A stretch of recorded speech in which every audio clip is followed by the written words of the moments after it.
I'm just including the after meeting too.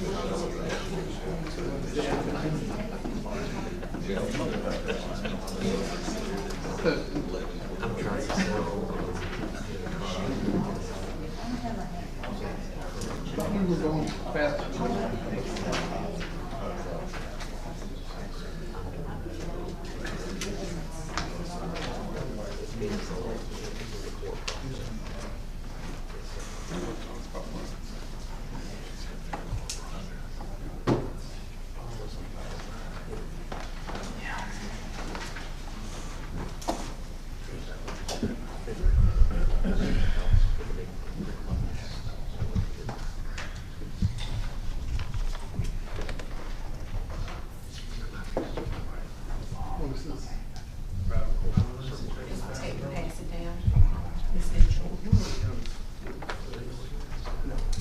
Give those back. Give them back.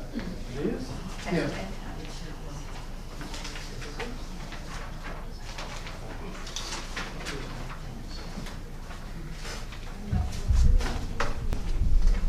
Yours? No, Mark's. Somebody just bring it in. Yes.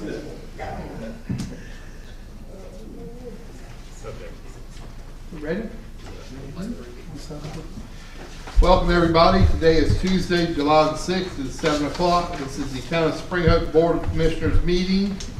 Our first item on our agenda is the Pledge of Allegiance. I will ask everybody to please stand, move your hats, face the flag, and join us in the Pledge of Allegiance. I pledge allegiance to the flag of the United States of America and to the republic for which it stands, one nation, under God, indivisible, with liberty and justice for all. Thank you.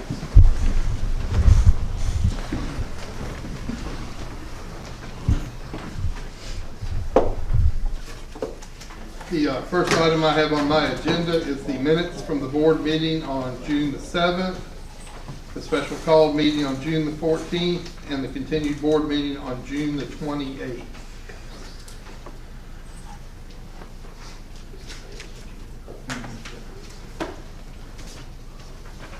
Make a motion to approve the minutes as written For all three meetings. for all three meetings. I'll second. I have a motion and a second to approve the minutes for the board meeting on June the 7th, the special call meeting on June the 14th, and the continued board meeting on June 28th. If there's no more discussion, all in favor say aye. Aye. All opposed say nay. Motion passes. The first person's wish to address the board tonight under public comment is Robin Porchon.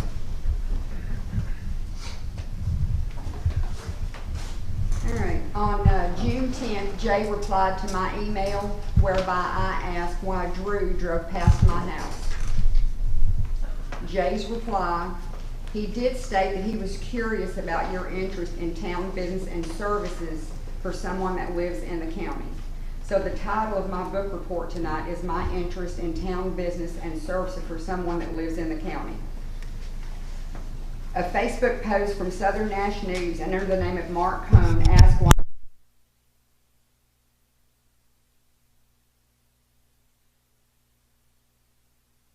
phrasing because those posts were deleted and I can't quote them exactly. In my opinion, those are very condescending and elitist remarks by Drew and the Facebook poster and anyone else who was thinking that. So why am I here? First, the town, in the beginning, why I came is because the town turned off the Facebook comments, and I feel like that is shutting down opposition from leadership across the board entities. I don't like that. I also attended that night to show support for the groundswell of citizens attending because of the water issues. I think, and I can't prove, that turnout was because of the anonymous Facebook page. Then the water issue was described as 4 events in 4 weeks as an anomaly. This is what I gather from that meeting. They want to keep the taxes low because the infill residents pay $100 a month plus. Why are they living there? And we want them in Spring Hope. I think that's unacceptable. There was a prepared statement on where we've been, where we're going, or how we're going to get there. Subsequently, there has been activity, but we didn't hear it that night. In my opinion, town leadership was totally unprepared. Many said they haven't seen this much turnout since whenever. I don't remember, didn't hear it. In fact, Drew said to me, if you're not a part of the problem, you're a part of the solution. I said, don't put that on me. He cut me off before I could say, the town leadership appears to be the problem because that's why this room is full that night. And they were outside. I think the citizens deserve and expect an action plan. If everyone would write this down, if you'll Google the poem, Ode to a Conductor. The last sentence is, and some of you may have heard it in the past, the last sentence is, let the train run off the tracks and see who catches hell. That night the board caught hell, pardon my French, and they were unprepared. That's why there was a turnout that night, because the train was off the track. Then when I heard the garbage company was getting a 3% increase and the PD was getting a 1%, that blew me away. I'll quote what Biden said last week about teachers. You deserve a raise, not just praise. Our PD deserves a raise, not just a COLA. Jay said they got a raise last year, so I'm asking, why can't they get a raise this year? Why do I care? Is my 3 minutes up? Yes, ma'am. I'll be back next month. Does the board wish to respond? Next person I have on the public forum is Kay Mitchell.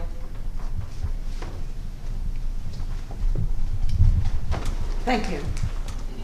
Mitchell, I will ask you to address your comments to the town's attorney since the two groups are still under litigation on this issue. Pardon? The building which you wish to speak with is under litigation between Faith Christian Ministries and the town and Mr. Clark. And I'll ask you to address your comments and questions to the town attorney, please. Can I address them now, or you mean in private? No, you may do it. You have your 3 minutes. Okay. To the best of my knowledge, there is no litigation at this time. On November 5th, the eastern wall and roof of 205 West Main Street collapsed.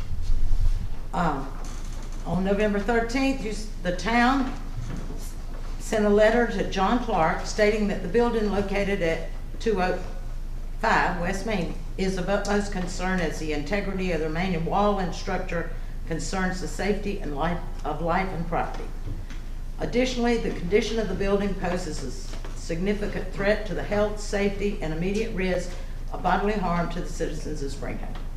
It has been over 8 months since the collapse. The building remains in substantially the same condition as it was at the time of your November 13th letter. The remaining walls of the collapsed building pose a danger due to the deteriorated condition of the lime-based mortar and the rotten nature of the roof timbers, as was described by an Appian Engineering report of January the 24th, 2020. The town's investigation, as described in your November 13th, 2020 letter and your notice to vacate, demonstrate in and of themselves that the structure at 205 West Main mandate their abatement pursuant to Town Ordinances, Chapter 10, Public Nuisances. The remedies to the town are set out in the Town Ordinance. Please treat this presentation and the letter, the email that was sent today to the town manager as notice that Faith Christian Ministries is asking that 205 West Main that the process begin to deem it a public nuisance under Town Ordinances, Chapter 10, Section 10, I guess you call it Paragraph P.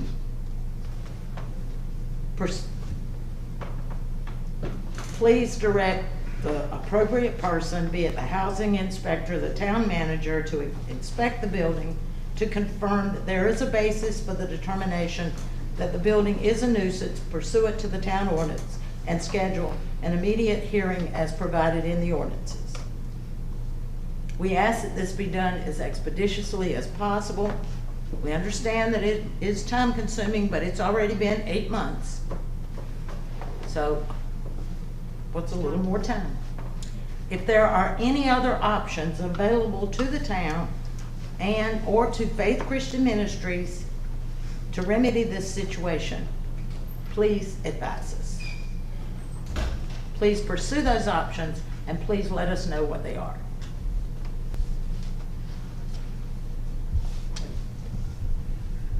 Mrs. Mitchell, I'll ask the email you sent to the town manager, if you would please send to the lawyer, and you can cover Jay after that if you would like, but if you would send it to the He has a copy. attorney. Right, but it was not sent to him, it had to be forwarded to him. Okay, it will be forwarded to him this evening. Right. Next item I have on the agenda is Ms. Beth Baines to discuss the condition of Virginia Street.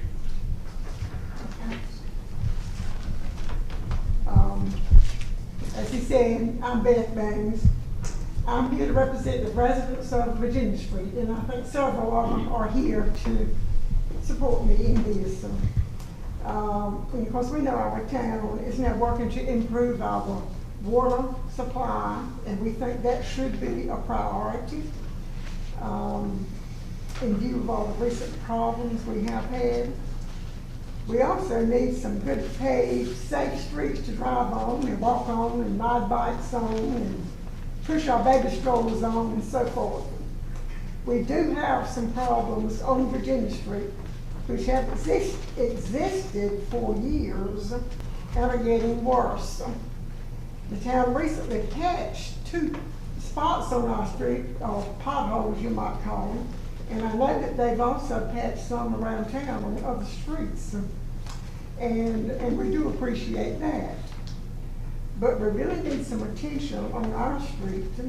About midway down the street, a root has grown under the pavement and cracked the pavement up and made a bad place at the drive over. And also water stands in that area. I don't know why, even sometimes when we're having dry weather, there's water standing there. And anyway, the pavement kind of buckled and broke. The pavement is uneven in that area, and also other places in the street where we've had water lines break or sewage problems. They've had to cut into the street to get to the problem to correct it, and then when they refix the street, it's left kind of a sunken place. And of course, there are rough areas all up and down our street. And I think it has been said that we didn't have enough traffic on our street to warrant spending any money on it to fix it.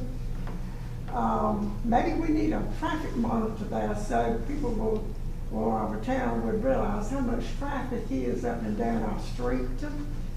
We have 9 families, I think, on our street. Some of them have 2 or 3 cars, and because we are in and out, going to work or here or there, so there is traffic on our street. And when you're going from Virginia Street across Branch Street, you go on to Wilkins Street. People from Wilkins Street come down Virginia Street to get on 64 alternate, and then of course in the afternoons they come home, they take the same route. The mail carrier is up and down our street 6 days a week, one down one side and up the other. Sometimes we see UPS trucks or FedEx making deliveries, and I could go on and on, but we have quite much traffic on our street. Yeah, the funeral home, quite often Miss Tony, what's her last name? Anyway, the funeral home. Yeah. They come out to Branch Street and then come west, and then they cut through to get to the 64 alternate on Virginia Street. And sometimes, depending on where they've had their service, we even get funeral processions back down our street to get on Branch Street. And of course, those that live there, we have relatives to visit and friends to visit. Anyway, there's just a lot of traffic on our street. And some of us like to even walk down the street, but you have to be careful and watch for distracting, or you might stumble and fall. So we as residents and taxpayers would appreciate some attention to Virginia Street. And thank you. Can you say how many of us is here to support it? I said several words. A lot Yeah, of us are here tonight on that couple street. back there. And if you notice also, the main sewer line that runs down to the streets that connects the manholes, you can see the road is collapsed. You don't wanna wait till it collapses. You need to fix it. It's better to fix it before it's at that point than let it collapse and then have a God awful mess there. In fact, if you drive down the street, you have to go to, from my house, you have to go to the left side. You can't drive on the right side because the street's tore up so bad. And, I mean, if you can't repair the whole street, at least patch it where it's level, where you can drive on it or walk on it.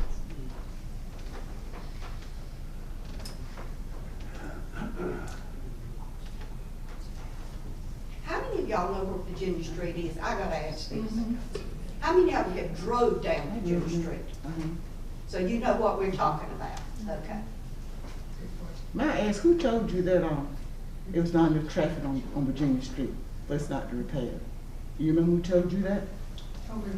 That it was not enough traffic? It's on the, I spoke with Mrs. Baines. It's on the city plan that it's one of the worst shaped streets, but one of the least, it's on a very low traveled street according to the records that we have and use to decide how well money is spending. Virginia Street has been near the top of the list for several years. Well, we contacted Ms. Tony and them, and they were gonna be here tonight, and she's in the hospital, and Gina is out of town. But she certainly supports it, and she says that that's just the street that they use. I mean, there's other streets they could use, but they've been using it for years. That's what they're comfortable. But they certainly supported us in getting something done to the street, because she would be here. And I just wrote down Virginia Street, because I just talked to you while I was there, and they are correct. Virginia Street it's a mess. I'm in a truck and had to go over. So I see what you're talking about.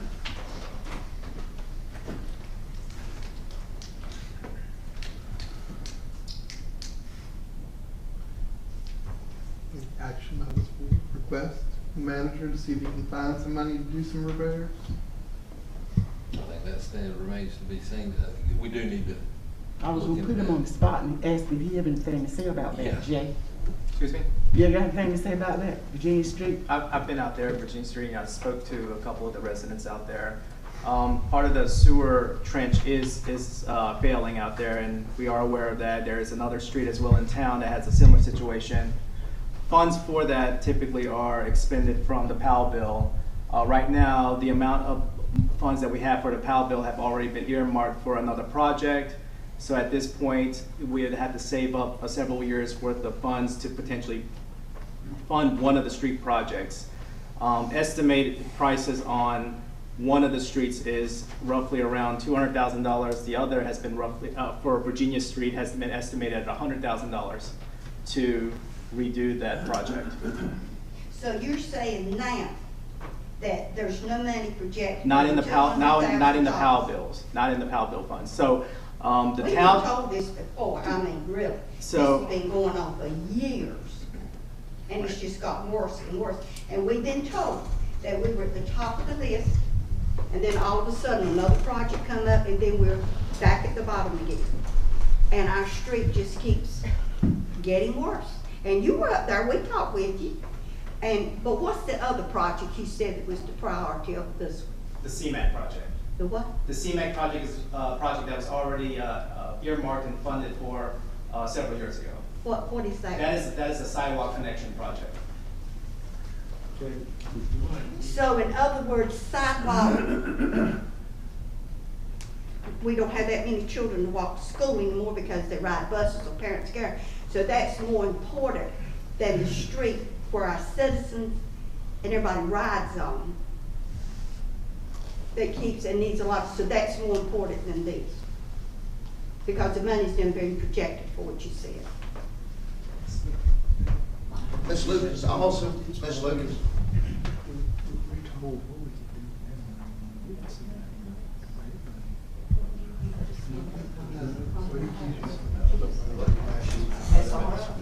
Ms. Lucas, I heard you sort of catch attention to what Ms. Whitler was saying. I'm Ms. Whitler's neighbor, Mike Walton.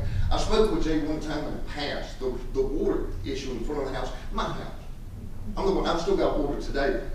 Rained 3 days ago, 4 days ago, still got it. They came in the past, I saw Jay in the past, and spoke with him when they were fixing the spot that still hadn't been repaired for the water leak that they patched, the gravel section that goes straight across the street to my neighbor's house over here, Ferguson's. And I explained to him about the curb issue. I moved my mailbox for the mailman, just so he didn't have to drive through the water and through the ruts, you know, to get to my mailbox. And I spoke to Jay one time when they were working on the road, and I said, look, if you'll let me, I'll break this curb up and fix it so the water won't sit. And he told me, he said, you can't do that. It's city property. And I said, well, y'all need to do it. He said, well, it's your tree that messed it up. And I said, well, I can't do it. You can't do it, but y'all got 10 foot of right of way.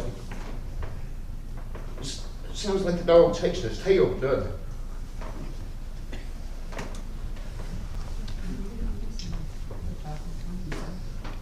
I didn't say I'd fix all the pavement, but I'd at least get the water running. Right. Because really one end of the street and the other end of the street is okay. It's pretty much in the middle where the Parkinsons, Sherry, and where Mike, and the Couples, that's the section in the middle that's so bad. And then from the Branch Street end, down to the front of our house, again, we're the same. And you can see the cracks on both sides, and you look, it's the same height as the man, or the same width as the manhole, one hole to the other. So, in our past discussions with the contractor, it's not a simple fix. So, he did state that we could potentially just pave over some of that. It would not last long. He predicted that it probably wouldn't last a season, but that at some point, if we're going to fix and address that issue, we would be wasting our money to pave that section. But if that's something that the town board wishes to pursue, we could still, I guess, as a patch situation, temporarily pave over that, but it wouldn't last long. And that was just the recommendation by the contractor. I understand that, and you Right. also said we've been on the top of this list, or close to the top for a couple of years. Right, so. What years are you? So, again, years are you? that's the decision by the board. So, you know, when we come with these street improvement plans, there are streets that are ranked as far as the condition that it's in and the amount of travel and traffic on that road.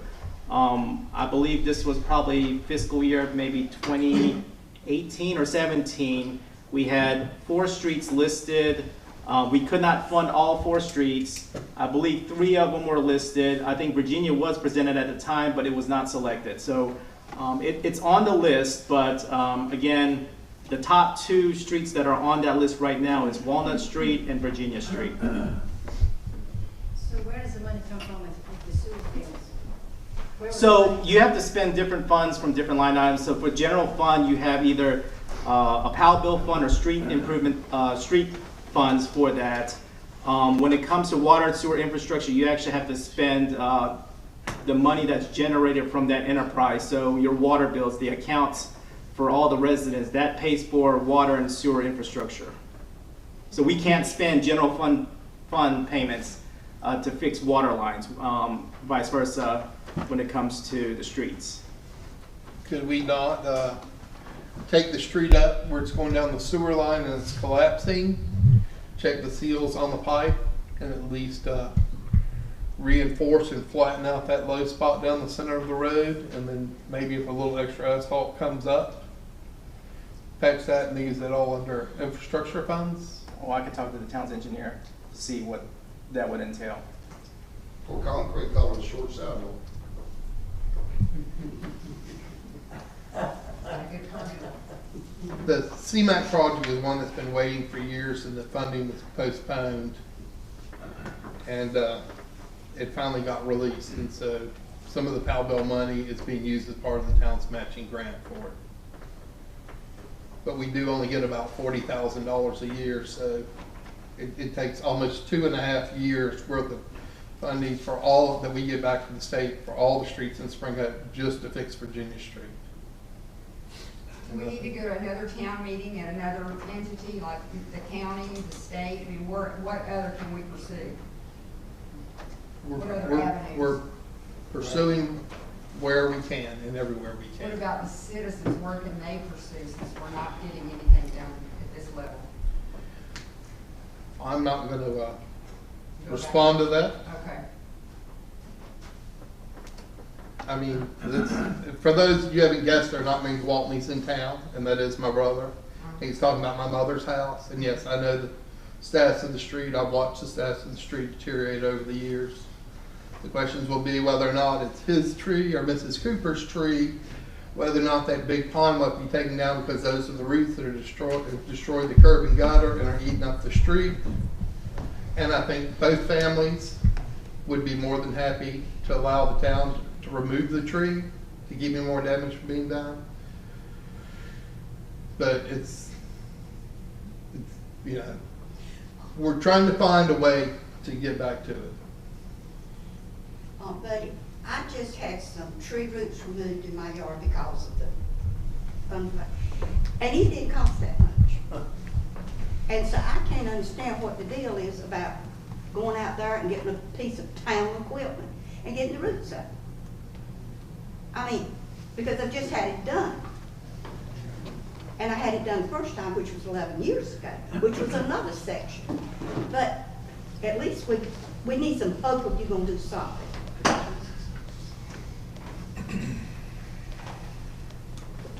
He's a volunteer. We got a volunteer right here, he said he was a volunteer.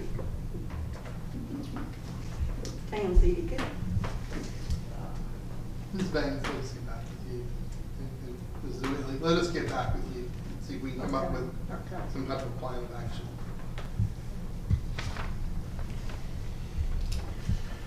The next item on the agenda is consider action contract with Alliance Code Enforcement.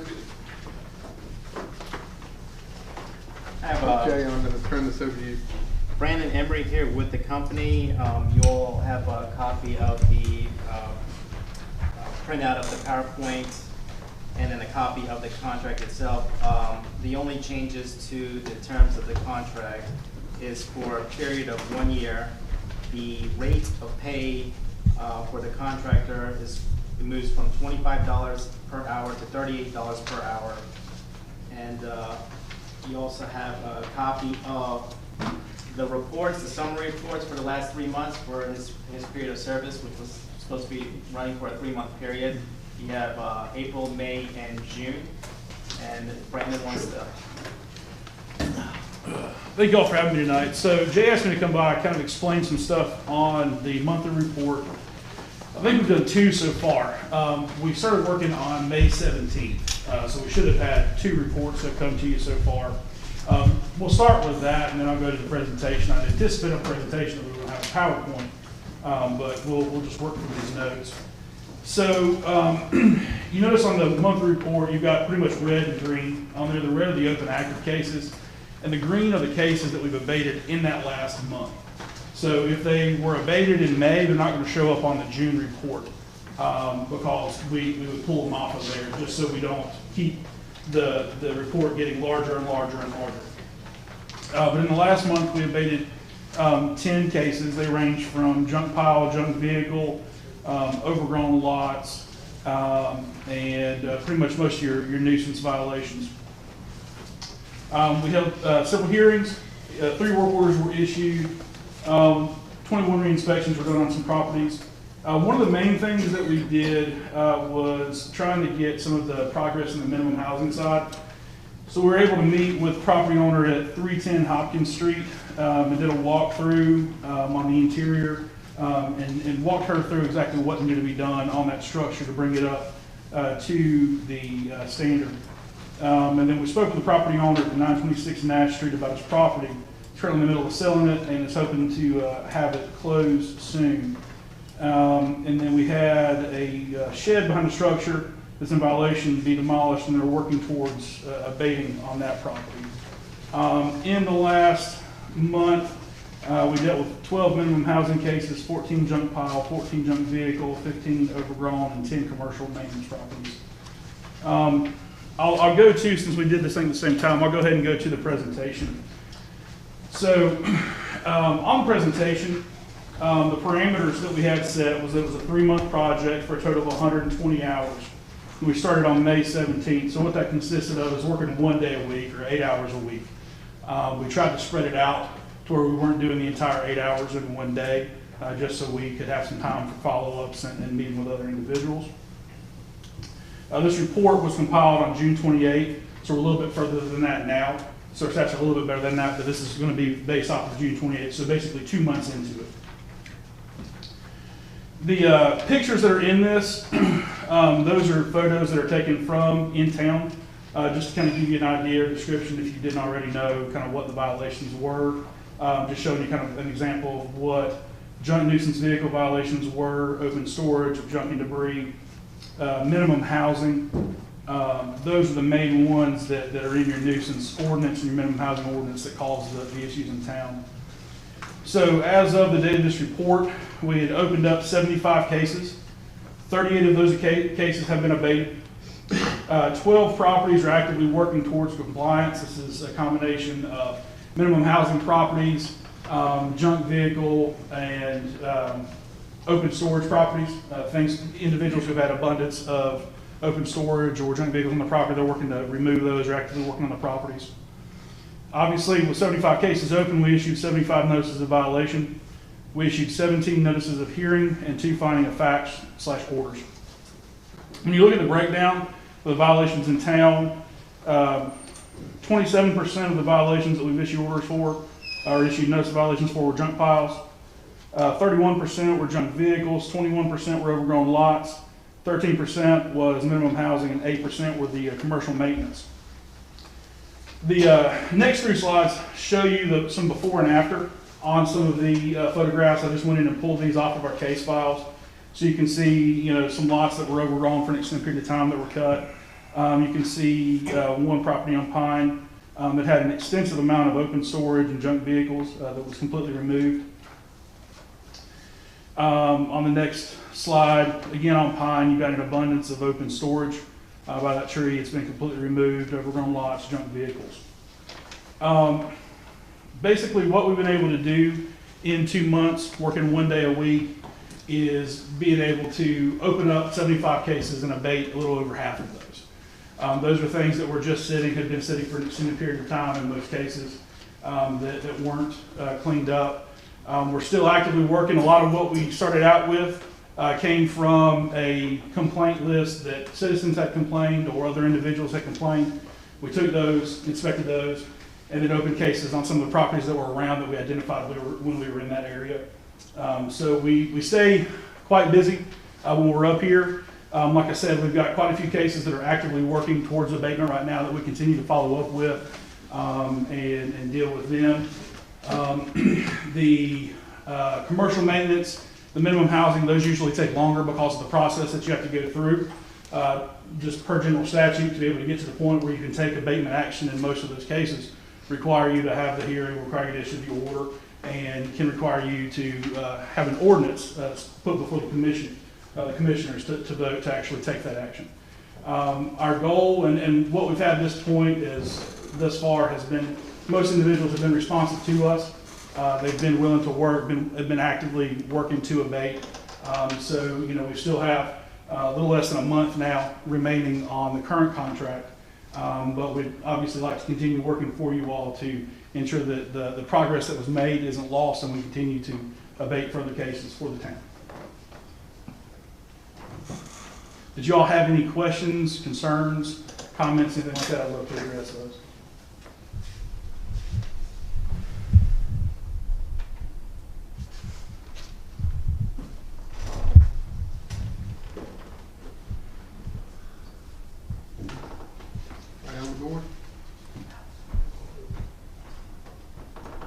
All my concerns, I will get Jay about that, see Jay about it. I don't like to be, no offense to you, I don't like to be,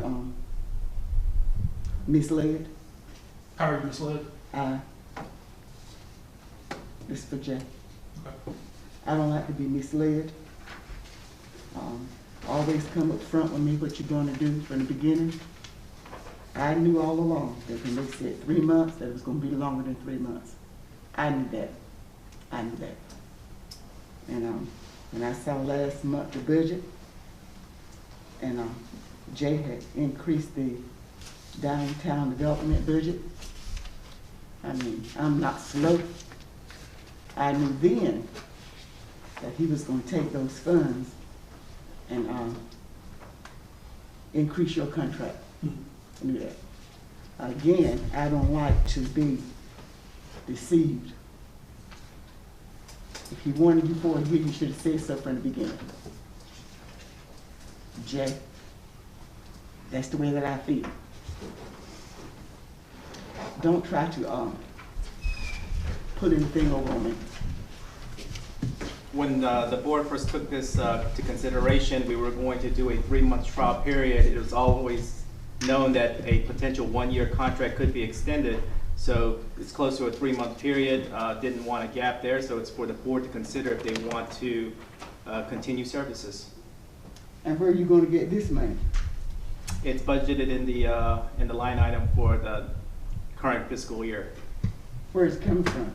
General fund or where? It's part of the general fund as far as downtown development board. So it's coming from the general fund. You said the streets of the general fund too, right? It is. We need to know where to put our priorities.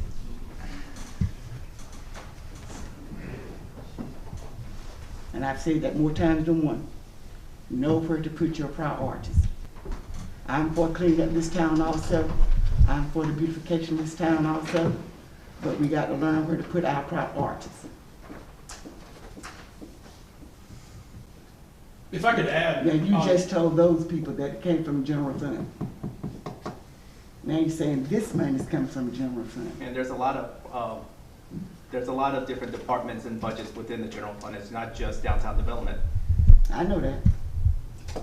If I could add, when we initially discussed everything, the idea and the plan was if we were able to come on board and assist with the town, it was going to be something that the goal was to get as much done as we could in 1 or 2 or 3 years to get it to a point where Jay could then take the reins and be able to run with it on his own. When we first started, it was to see what we could get done, to show you what we could do in this 3-month range. Jay asked me to come back again a month early so that there isn't a lapse in some of the cases that we have actively going. But, you know, it's one of those things where we've made a lot of accomplishments. It was something that there was an issue in town. There's a lot of issues in a lot of different towns, and that's why you are in the position you're in to be able to best determine how to go about doing that.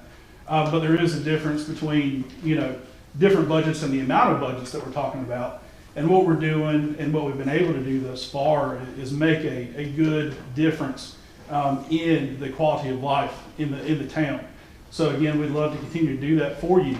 But from my standpoint, there wasn't anything that appeared to be shady about any of it. I think Commissioner Collin even said that he hoped that it would be a 1 or 2 or 3 year thing with, I think you referred to me as Tom Brady, and then send it back to a backup quarterback. I don't know if that was a meeting that you were at or if that was one of the nights that you weren't here. But that was what was talked about, and that was what was presented with the idea when we first came on board.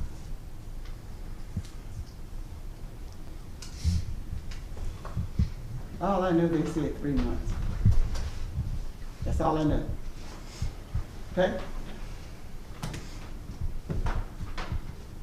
I know it says consider action. So we're supposed to be consider. You're not voting on this tonight, right, Jay? It's for the board to consider if they want to take action. So obviously, I've been one of the biggest supporters of this program. Yes.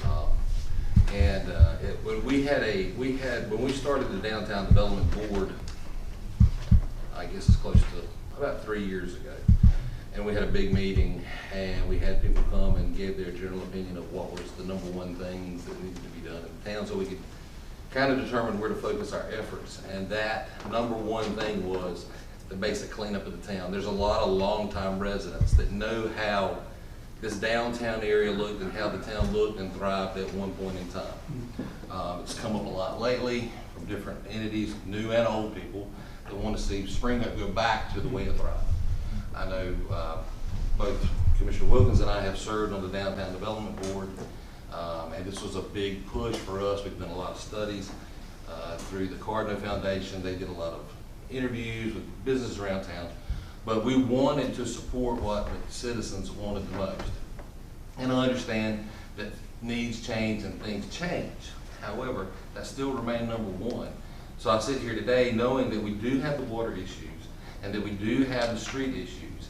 And I do know that Mr. Kim is working to rearrange and reallot money so that we can work on some of these things that have come up. But I also know that this was the number one priority listed by the citizens. This is not something we came up with off the top of our head. And when you came in, we asked for a 3-month trial because there was so much doubt in what you could do. And my understanding from the jump was that 3-month trial could lead to more. And that, in fact, Mr. Kim would at one point in time be able to take it over. It was the consensus for some of the members of this board that it had been allowed to progress over a period of time and get basically out of control. And it needed some help getting it reined in. Obviously, with all the things that have gone on just during the 3 months, 2.5 months that you've been assisting, had Mr. Kim been left to try to take care of these 78 or even some small portion of, there's no way he could have attended to things the way that you folks have been able to help us do. Because with the water and with the streets and with everything else going on, he's had to focus his time elsewhere. So I bring right back to my original reason for when we came up with this code enforcement, that I think this is a need. It's what the citizens asked for, and I will continue to support it. And I'll go ahead and start off the motion tonight. With that being said, that we approve as a board for 1 year, not 2 or 3 years, but a year contract with Alliance Code Enforcement to continue the work that they have started. Second. I have a motion and a second to award Alliance Code Enforcement a 1-year contract working with the town of Spring Hope. Is there any more discussion? All in favor say aye. Aye. All opposed say nay. Nay. Motion passes.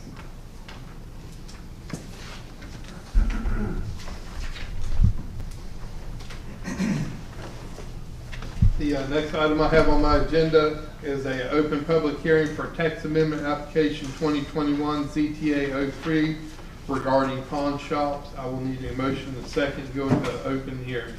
Motion we go into open hearing. Second. I have a motion and a second to go into open hearing. If there's no more discussion, all in favor say aye. Aye. All opposed say nay. Jay, I'm gonna let you open this. So, again, 2021 ZTA-03 is a request to allow for pawn shops to operate within the light industrial zoning district. Again, currently, right now, per our ordinance, it's allowed by use by right with the zoning permit application within the central business district, the general business district, GB, and IC interchange commercial. Again, the request is to allow it to operate in a light industrial. Again, Mr. Batchelor is the applicant requesting this change. The light industrial is actually in close proximity to many of the general business, especially for his interest in his location. But again, this is for townwide. Again, it's already a use by right in those 3 current zoning districts. To allow it in a light industrial district, it would be a compatible use. He's here this evening if you have any questions for Mr. Batchelor. Actually, I'm gonna hold this back to open since this is public hearing at this point in time. Is there anybody from the general public would like to comment? on the request for pawn shops to be added to the light industrial. Light industrial. Yes, sir. I'm hard of hearing, so I can't, and all the legal mumbo, so are you guys saying they are or not allowed? Right now, they're not allowed in the light industrial. And light industrial, they're allowed in general, but not light industrial. And unzoned light industrial. So they are allowed somewhere in town? They're allowed in 3 zoning districts. Yeah. The central business, which is your downtown area, they're already allowed there. Then your general business, which a good portion of the general commercial is over there in the Food Line Shopping Center and across the street where the former Lowe's used to be. There's other generals located, but that's the concentration of where a lot of our general business zoning districts are. And then also interchange, so out there towards 64 where the new Bojangles will be out there, that's considered the interstate interchange zoning district. So it's already allowed in those zoning districts currently right now in our ordinance. How do we change that where they're not allowed? Well, it'd be something where if you have an applicant who wants to submit an application for the town board to consider amending it to always change those uses. So that's what's being. We're discussing tonight. Right. What's that? Well, that's what the discussion is tonight, to add Okay. light industrial. So it goes before the planning board as an application to do a zoning code text amendment. And then after the planning board, it's scheduled for a public hearing with the town board.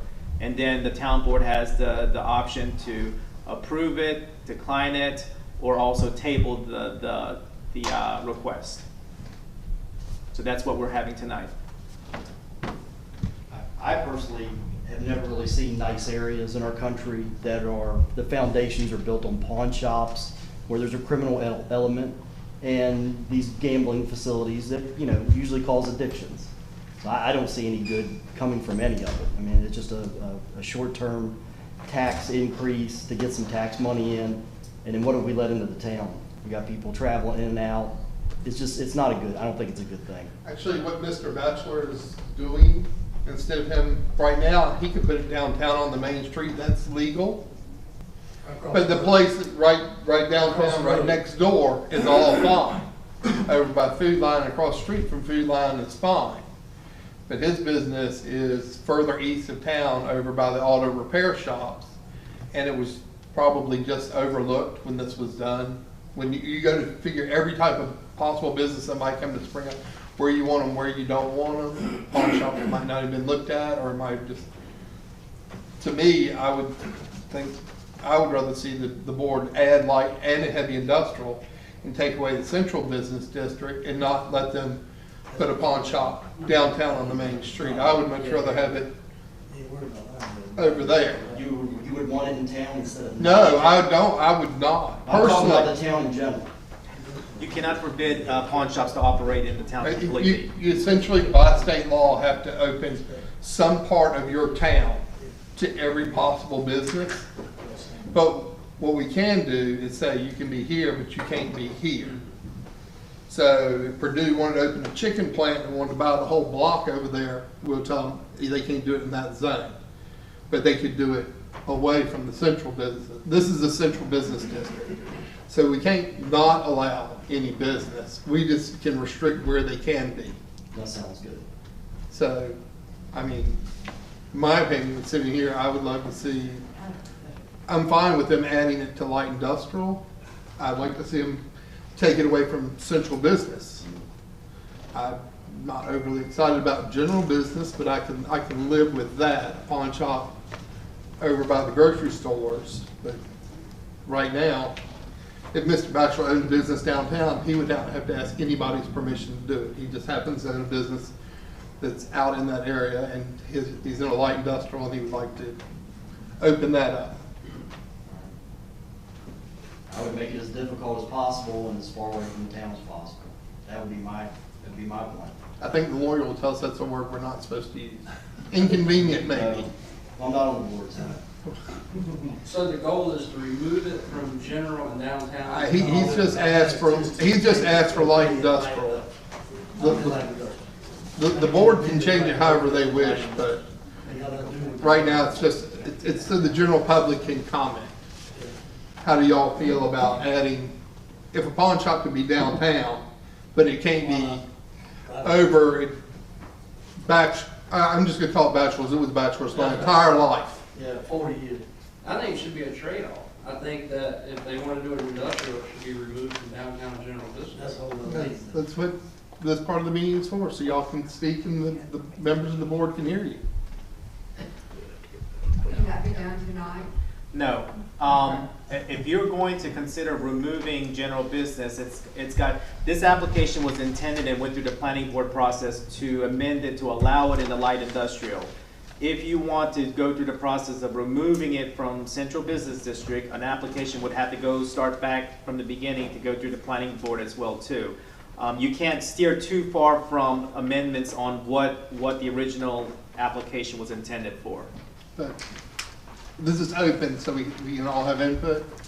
But you could have, the board tonight could ask Jay to do a town-sponsored removal from the central business district, and that way, since Mr. Batchelor's already paid $200 for this meeting and for this request, if it's sponsored by the town, then, you know, you wouldn't have to offer up $200 to do it. It could be, we're not necessarily going to open it for you, give you your $200 back, but the board may do a town sponsored if there's enough people that don't want it downtown.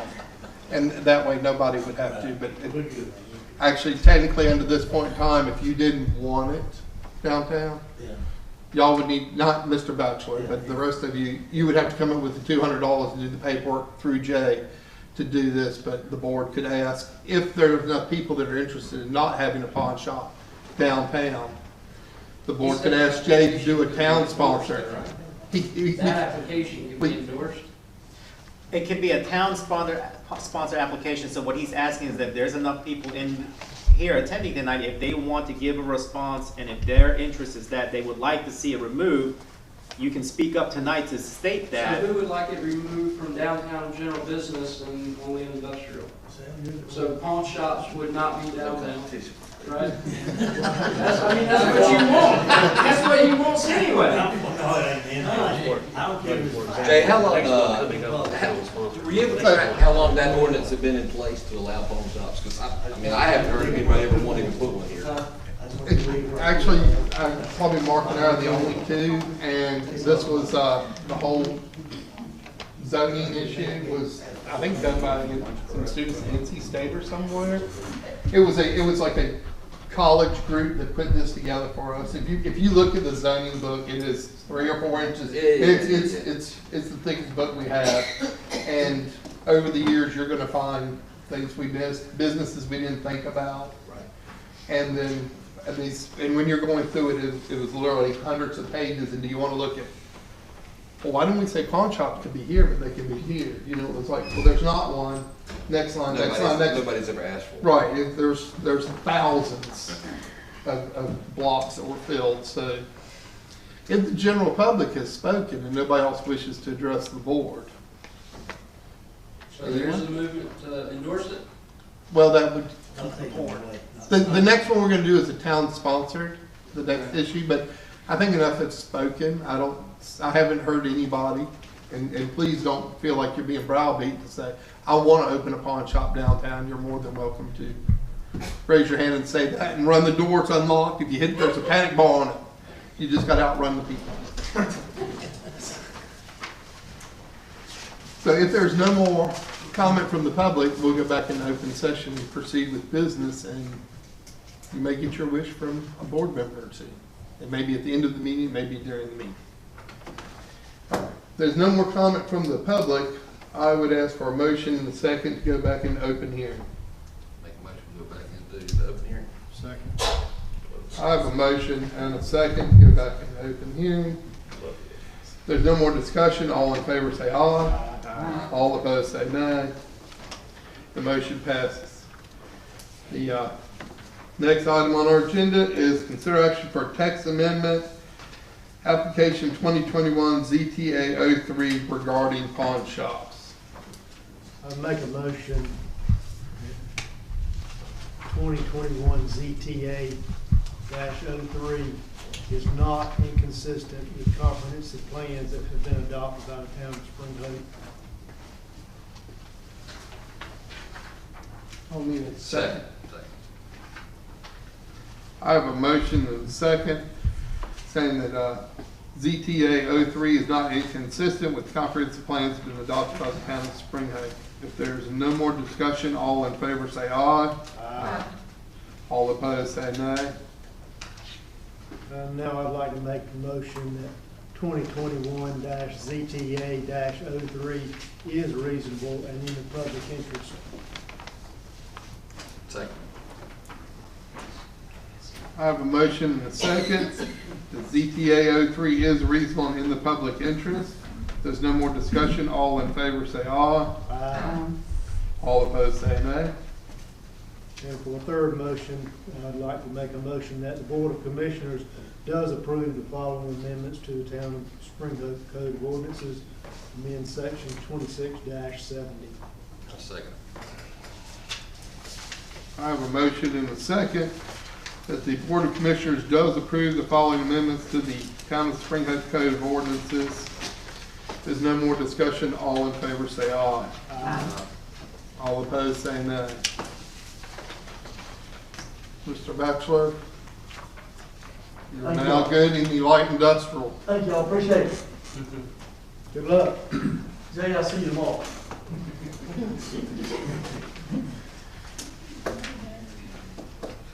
The next item on the agenda is an open public hearing for text amendment application 2021 ZTA 04 regarding electronic product promotion sweepstakes kiosks. Make a motion to go into public hearing. I have a motion, do I have a second? Second. I have a motion and a second to go back into public hearing regarding public's comments on electronic product promotion sweepstakes kiosk. And I'm gonna let Mr. Kim, the town manager, start you out with that because it's a very long name. So, just to give a brief description of the request is that the town had received complaints about electronic gaming machines in a couple of convenience stores here in town. Under our current zoning regulations, we do not allow them in the general business zoning districts. We allow electronic gaming machines to operate within the light and heavy industrial zoning districts in town.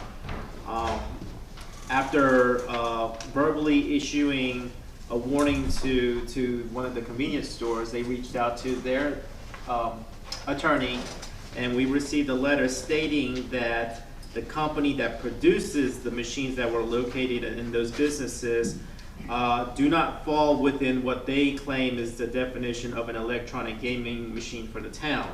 So we are amending our ordinances to include their description of their product, which is called an electronic product promotion sweepstakes kiosk. With consultation from the town's attorney, the definition for that is electronic product promotion sweepstakes kiosk means any electronic video machines which, upon the insertion of payment, permits a person to play a game of chance or skill for a product from a sponsor and offers or awards a prize. Again, with its close compatibility to what we deem an electronic gaming machine, on our table of uses, we basically state that you can operate those machines within light and heavy industrial zoning districts. And again, the inclusion of that definition into our ordinance, and that's what's being proposed tonight. So again, it would limit those machines from operating in basically all of the convenience stores here in town from operating those kiosks. Yes. Are we aware of any other loophole names that they may come up with or create that we need to include to stop them? Not at this Is that time. treated as they come up with something new? Yeah. So the town's been battling this for a couple of years, the state really, and they will amend their programming or their design and call it something new and say it's not that, we can do it again. And so, was it this town board? Some of this town board and some previous members. Because you have to allow them somewhere, we allow them in the light and heavy industrial districts. and nowhere in the central or general business districts or any of the others. You have to allow them somewhere. So the trick is what they've done is they've changed the programming, changed the description, so they don't fall under what the last state title was, and move them back into the area. And so I think I've dealt with this issue 3 times over the years, and I think this board will continue to deal with this issue over several more years or decades. But this is a town sponsored, so the town is paid for this, and anybody is welcome to comment. I mean, if you want them downtown, you know, you want them in every restaurant, bar, store, or whatever, then. I just have a quick question. So how he amended the definition to basically kick them out again, can the board just amend it every time the state amends it and we can keep them out? Okay. But there's always that window. That's why I asked if we're aware of any other names. There's always that window. Go ahead and include. When they change the description and the name of it, and jump the loophole, and then the state and the town all follow up and amend the description and title. And then y'all do this every time. Thank you. Don't have a choice. I mean, too much now they can call it the pickleball machine. I mean, I don't know. And it seems to, correct me if I'm wrong, it's almost the most responsive industry I think that we deal with. If we say that whatever game is not allowed, within 30 minutes, we get a letter from some lawyer from an electronic gaming group saying these are different. So it comes up over and over and over. Yeah. We found our new desert home really fast.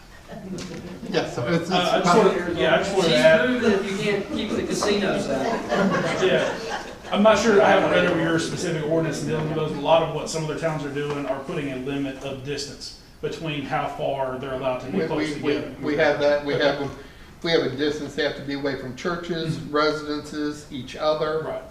And even though probably our smallest districts are light industrial and heavy industrial, the benefit, and everybody knows it, I would say it, I'm not scared to say it on camera. Say the light industrial is 1/2 of an acre, and Steve Batchelor is the owner of that 1/2 of an acre. We can say that's where it can be. If Mr. Batchelor doesn't rent to him, then essentially we've told them they can't be in the spring hay.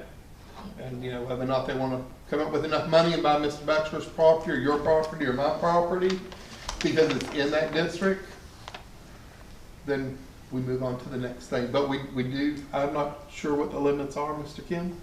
How far apart do they have to be? I don't have all the. 100 feet? I think there's 100 feet residence, but there's 1,000 feet for similar churches or similar uses or another, you know, electronic gaming establishment. That's what. So, I mean, we're a small town, and there's only like 2 little spots they can possibly be in, and they can't come in next door to each other. They can't.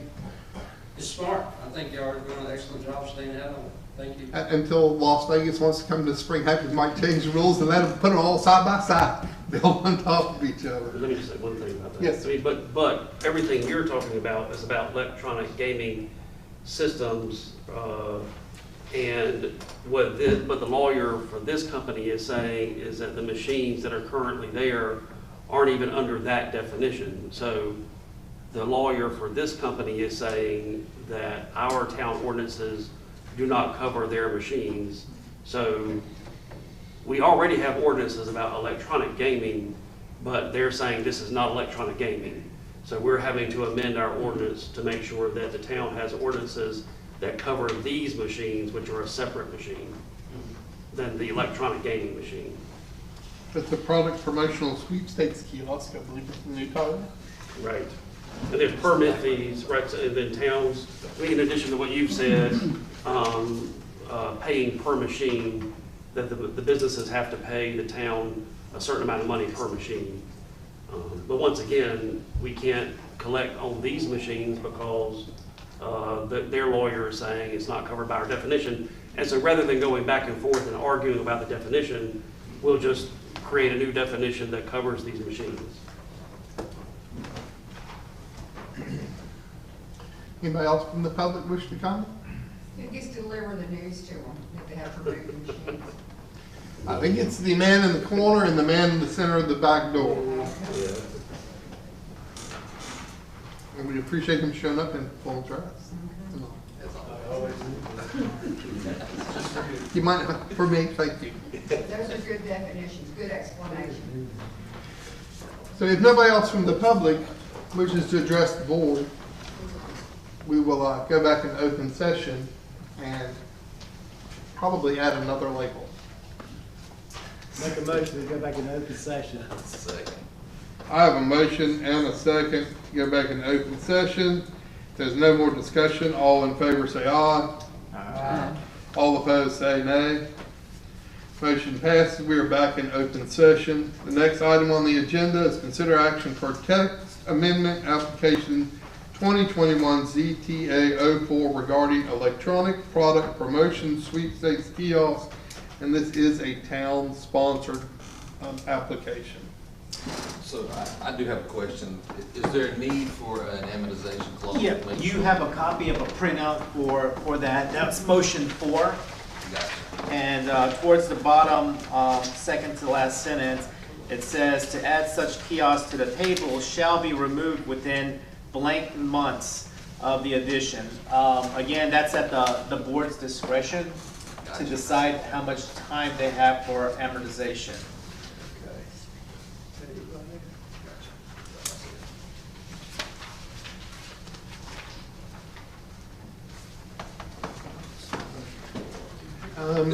Before you get into a motion, I think you have a recommendation from the attorney about the amount of months. I mean, if the board is inclined to pass the motions and, which will mean telling these businesses that currently have the machines that they need to remove them, you know, you could make it within 1 month. I think at a minimum, I would say 2 months, 60 days. But it's really a judgment call of how long you want to give these businesses time to go through the process of removing the machines, and kind of what Commissioner Griffin was saying is that I anticipate that rather than removing them quickly, we'll get communication from their lawyer. But the date that you put in there will be after that date, we will consider them to be in violation. And if they aren't complying, which maybe they'll comply, but if they're not complying, then that's when we'll need to start the process of finding them. First sending them letters telling them we're out of compliance, and then following the ordinances where eventually they may be starting to be fined. So 2 months at a minimum is what I would recommend. Could the board recommend that instead of sending them a letter, that it's hand delivered by 2 employees of the town? Yeah, well, I think that I need to coordinate because I probably, as a courtesy, need to send a letter to their attorney. So even though we need to officially notify the business, we probably, as a courtesy, I would go ahead and notify their attorney as well. The one that we're already in talks with. Right. Over this new title. Right. Typically for something like that, the police chief and I would make a physical visit, but also I would typically always send a letter as well to accompany that. And just for the board's information, because even though it's a local business, the letter and the communication, we're talking to the company that owns the machines, and the owner of the machines is not the owner of the business. I mean, apparently the business, they're probably paying some fee to the business to be in there, but we're not arguing with at this moment, we're not arguing with the business that has the machines. We're just arguing with the machines company, their lawyer.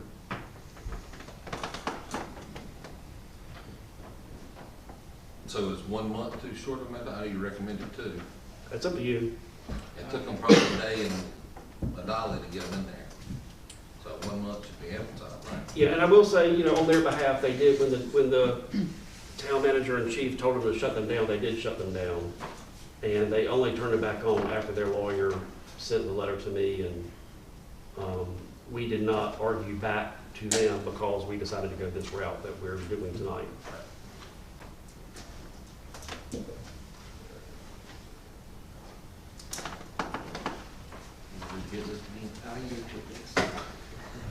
I'd like to make a motion that 2021-ZTA-04 is not inconsistent with comprehensive plans, which means we will be adding that, which will not allow these kiosks, correct? In central, only in light industrial. Gotcha. Light and heavy, yeah. I have a motion and a second. ZTA 04 is not inconsistent with comprehensive plans that have been adopted by the town of Spring Hope. There's no more discussion. All in favor say aye. Aye. All opposed say nay. That motion passes. I'd like to make a motion that 2021-ZTA-04 is reasonable and in the public interest. Second.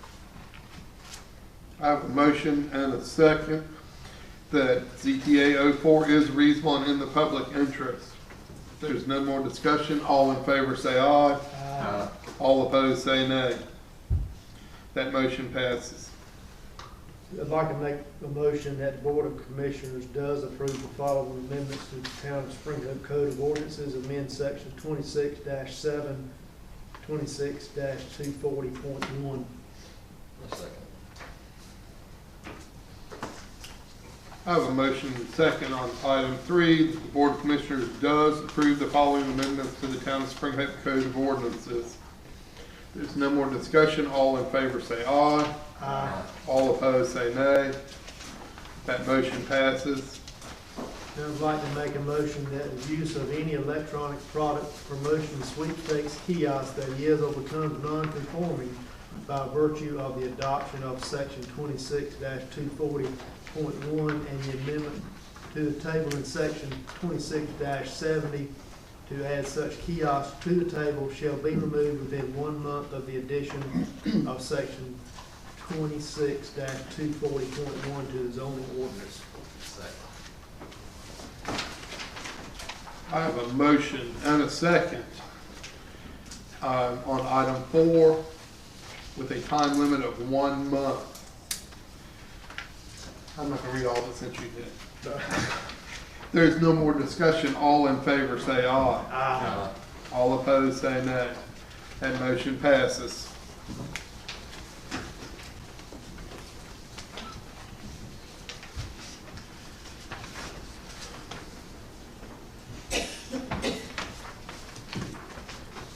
Once again, we have a request for a public hearing for rezoning application for rezoning 2021-01 to change parcel ID 007494 and 0044084 from residential agriculture to R8 higher density residential. I will need a motion and a second to go into public hearing. Make a motion to go into open hearing, or open public hearing. Second.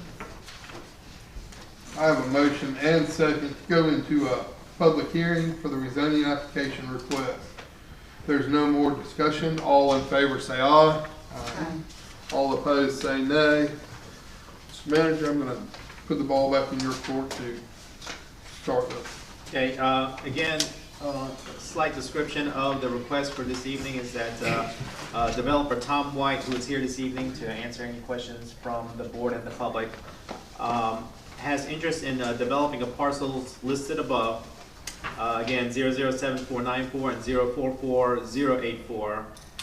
Again, requesting the change from RA to R8, which is minimum 8,000 square foot lots. Town ordinances defines the districts as kind of for older in-town neighborhoods which have developed at this density. Mr. White, again, desires to rezone and subdivide the parcel, which these parcels are adjoining the properties off of 581. A lot of, and you have a copy of the zoning vicinity map and also an aerial map. On the outskirts of town, heading out on north on 581, both on the left and right side of the road, we have already a lot of R8 zoning districts. So this rezoning request wouldn't run into the issue of spot zoning. with it adjoining that already existing R8s out there. He has the intentions of putting in the infrastructure, water and sewer, and also annexing the property into town limits as part of his request. But again, this is just the first step of his process of the development out there and a rezoning request. If there's any questions from the public in regards to this at this time. Yes, ma'am. Yes, sir. If he annexes it in, does that mean the town provides the water? No, the developer will have to provide the streets, the water lines, the sewer Right. lines and all, and then at the. But the physical water. Close, the project, the town will take over all the infrastructure. Okay, but I'm asking who actually provides the liquid water? I mean, would eventually the town be providing the water? Okay. Yes, sir. Just, those are nice numbers and coordinates, but I have no clue where that is. Can you give me a simpler See you going out of 581, it's on the left, kind of across from Rob Mill's house. I don't know, Behind those I don't know houses. Rob Mill. About a mile out of town on 581 north, to the left. So this is 581 North Clay Street to the school is like right in here. Oh, man, I got it. Back in there. Oh, okay, thank you. Mr. Yeah, you White? have that. Thank you, yeah. Mr. White, Yes, sir. the gravel road that's on 581 North is the access point you're using right now. That's where y'all are removing all the trees. We didn't remove any trees over there. That was already previously logged. We're just kind of raking it all up. So people will know kind of where you are. Yeah. It is that area behind there. It is, that's correct. So if you go out on 581 North, right after you leave the city limits, you'll see several houses, and behind them, there are a bunch of trees that are down being cleaned up by Mr. White and his company, and that's where he proposes to. And the town has 2 hearing signs on the left and right side of the drive. But is that the only entrance and exit that you would have to that piece of property to a state maintained road? So right now, we're currently looking at a couple other options. But really the first process to this is we own the easement, not easement, but we own the property to access 581. And we're just getting the zoning so we can start with doing a lot of the environmental impact studies and doing the layout of the subdivision, things like that. But yes, as of now, that is the only entrance to a public road at this point, at this time. And I don't think it tells us in here, how much acreage is in that parcel? 74 and a half, with the 2 parcels, correct. Both parcels. So 74 and a half, all of that probably wouldn't be suitable for development. But at 8,000 square foot lots, that's like 7 houses per acre. No, it's less than that. Not quite. We've done some rough sketches, and again, A lot of houses in a small area, all coming onto and off of 581 with only one entrance. yes. And I guess, first of all, my name is Ethan Avery. I'm with Stocks Engineering. To meet the ordinance, obviously, there's no street design yet. There's no engineering been done. We have not done the environmental check streams, wetland areas, things like that. That would obviously all have to meet state requirements for your ordinance. But there would have to be stubs to properties as required by your ordinance for future connectivity. R8 is consistent with the majority of what's inside the town. If you look at the current town zoning map, the majority of the neighborhoods inside the town are R8 currently. And so obviously the future with Spring Hope expanding would be to have interconnectivity with the parcels that are currently vacant wooded surrounding our property, as well as the R8 that we are adjacent to. So the answer to your question would be yes, there is currently only one entrance. And obviously Kevin Varnell actually with our office has talked to the Nash County Emergency Services and has discussed the potential for a divided, I guess, median in and out at the entrance to prevent, I guess, the potential for a crash blocking the entrance or exit, which is their main concern, to be able to get a fire truck or emergency services in and out. So there are some of those discussions already happening, but at this time, there's no design, no engineering. This is just our zoning or rezoning to be consistent with the surrounding area. So that the math was a little off, but it's over 5, it would be what I was thinking. correct. So that's I just have a lot of concerns about that. Actually, I'll wait and get back to the board for y'all's questions. We'll really hear what the public has to say. It's their chance, and then we can feed off that. Yes, sir. Have any of the decisions been made about what will happen, how the lots are divided up? Anything about what will happen on that land after it's zoned R8? Has the planning board made any of those decisions? Or is the only thing we're trying to establish is turn it to R8? Well, first off, you have to turn it to R8, and then you go in, we do our environmental and do our soil studies, and then we start doing the street layouts and lot lines. Correct. No, there's So been no the- engineering to determine how many lots we could actually get. Right. Or, I mean, there's been rough scale layouts and sketches, but no, right now we're just. I think that's what, that'll help everybody understand that it's okay. That Yes. But it's a huge capital layout to get to that point. And for me, we already have a large amount of funds tied up in the property. And so then if you go and spend another, large amount of money, and then the town won't even rezone it, we have to get it rezoned first. So it's just one step at a time. Right. So there'll be public hearings where if they say we're gonna put houses on 8,000 square lots, the town can go before the planning board and say, hey, we want to have. Everybody will be welcome at the planning board and all that. There are many steps between him starting to build. Yeah, Yes. yeah, but I don't think anybody should be scared about changing it already. You're right, and I guess to clarify, at that point, an 8,000 square foot lot would be allowed by right by the zoning, which is what you're deciding tonight. But we would be required to meet all of the subdivision requirements and the subdivision process that the planning board and the town set forth at that point. And obviously all environmental and state requirements, including safety, access points, and those things. Yeah. Congratulations, I hope it happens for you. Appreciate it. Who else from the public have any questions? Is there? It's in my backyard. So what does that do for my property? Does it increase it, make me have to pay more taxes, or that's just further down the road? It won't affect your taxes unless the value of your house goes up considerably. Or it could come down if this way runs the neighborhood down. I don't think that's his intention. They might build you a fence. No, they already took my trees, so.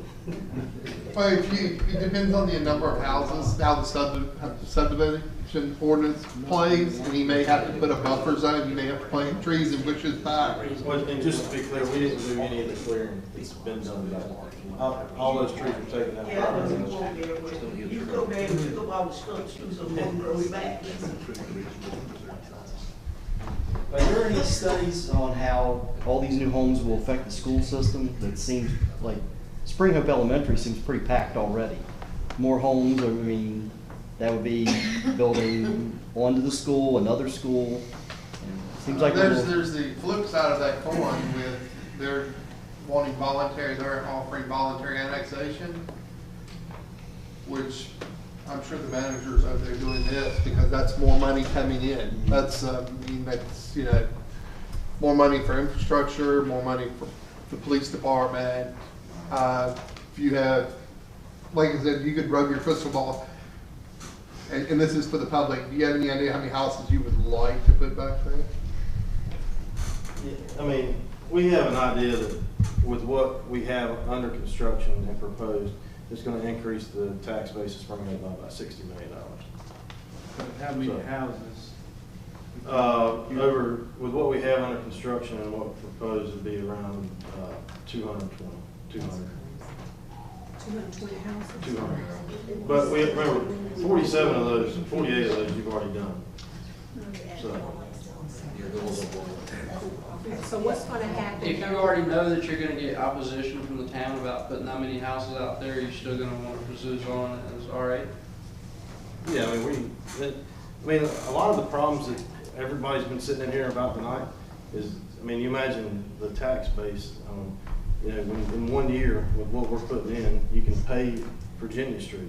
Well, I was You don't have to thinking wait like, till acre lots with $400,000, $500,000, $600,000 homes for people coming from Raleigh, which will bring the same tax base in, just won't be 200 homes. It does, the math for doing that out here isn't supportive of putting in a $500,000 house right now. I believe that as we continue to work towards that, we will get there, and we have some projections for those, but we have to get a base. So y'all go bankrupt on that model, acre lots with $300,000-$400,000? The way the math works with infrastructure, yeah, out here, because we don't have a customer for that right now. I think we're worried about what happens down the road. Those houses Right. maintained. If Right. it becomes a real problem, I probably next to that, that's starts mine. Well, so I know a lot of the town has issues with the other subdivision that was done 10 years ago. And we're at a much, I mean, our price point is gonna be over 250. It's really gonna be closer to 300. Square footage? Dollars. Huh? Dollars. I can't hear. 250 to 300,000. No, square footage. Square footage is gonna be around 24 to So roughly. starter homes, basically. No, that's a generous, 2,400. So this will really shape the direction that Spring Hope goes, and what growth comes from Raleigh. If it's going to be 4,000 square foot houses for 500 or 600, that's going to be the people that will come here because it's coming here. We can't stop it; it's coming here. But if we put a bunch of $200,000, 2,000 square foot spec slab homes, that's what we're going to get. So I guess what we got to figure out is if all the people say, look, we don't want 2,000 square foot slab spec homes, is it pointless for you guys to fight to have it zoned R8 anyway, Well, if nobody's going to let you make that But happen? if you look at the progression of any county, I mean, look at how Clayton was 10 years ago. You know, they did a lot of really 1,400 to 1,800 square foot homes. And now Clayton's in the $1 million homes. So I mean, you have to start somewhere. Because right now, I mean, the people are still, those clientele are still in Raleigh. They're in Fuquay, they're in Clayton. They're not quite willing to make the sacrifice to drive, that's only 38 minutes, but they're not quite willing to drive that extra 10 minutes right now. So this will determine the future of Spring Hope. 20 years from now, this subdivision will shape what Spring Hope looks like 20 years from now. I mean, we can't deny that. You know, if we start letting it in and then everybody's okay with it and then we let another subdivision in. You have a starter home in your head, I feel like, and that's not what this is a good middle class working size 2-car garage home. Is, you know, I mean, granted, this is the builder, but based on our lot price, then that's what mandates the size house that gets put there. A third acre, 200 homes is a third acre. So, Sure. But Yeah. I know that's down the road, but I was just, if people say they don't let that happen, is it even worth it to zone it as R8 if you're gonna go bankrupt trying to build on acre lots and? Well, we just won't build it. You just won't build? No, it'll stay residential or agriculture. I mean, yeah, speaking, just. I guess I'm a little concerned when you talk about 300,000 because are we not even considering the people who live in Spring Hope now? We have a lot of renters here. A lot of people who live in Spring Hope are not going to be able to afford 300,000. Now, granted, yes, we do need to grow, but we still got to think about the population that we have here and some of these folks who already live in this town that want to have that home ownership dream, and we're just discrediting them because a lot of people here can't afford a $300,000 home. So are we even considering some homes that the people who already live here, that are renting here, that have been dreaming all day life, I want to own a home, and I grew up in this town, so I want to own a home and stay in this town. With $300,000, that's just not going to happen. So we're just kind of saying, oh, well, we're looking at Fuquay, we're looking at Raleigh, we're looking at Clayton, but you're putting them in Spring Hope. So we're just like saying, oh, well, let's not deal with people who already are here. I mean, that's squeezing out the local. But with the cost of building, you can't afford to. You can't afford a $200,000 home. It's not affordable. It's not, you just can't do it. You can't buy a Mercedes on a Ford with Ford money. It's just not enough. Building costs, building materials, lot costs. You're not seeing, if you look and see what the costs are now compared to 10 years ago, you can't afford a $200,000 home. I'm looking at building 3 homes right now. And we're trying to we're down to 1,300 square foot and we can't get under 250. It's just not there, so until somebody goes to Lowe's and talks about the wood prices and the concrete PLT, you're not gonna have a $200,000 home no more. That's gone. We don't have double wides now selling for $180,000. So how can he build a 2,000 square foot home for $200,000? It's not gonna work. The math is not there. A possible solution, there's a lot of houses in disrepair in town. What if those were investors came in, flipped those and offered them at a lower price to people that are already here that want to stay inside the city limits in a historical home? Because just like he said, it's impossible to build a $150,000 home that's going to be 12 or 30. I mean, you can build a 850 square foot home with a 1-car garage for $150,000. So I think, and it's not that anyone's trying to change anything about Spring Hope and who lives here. It's just financially the numbers don't allow it. The price of plywood, the price of land, the price of copper wires, the price of PEX pipe and shingles. It's not possible anymore, I think is what he's trying to say. As a realtor, I have to agree with what I'm seeing. I have to agree with Jason. He's also a realtor. The equation just doesn't work. Mm-hmm. By the time you figure the lot cost, and an R8 is 5 houses per acre. It's not 7. That's tight. You got to be like this guy in the yellow shirt and find a deal. Talk to him. He knows how to find a house, a nice brick house for a good price.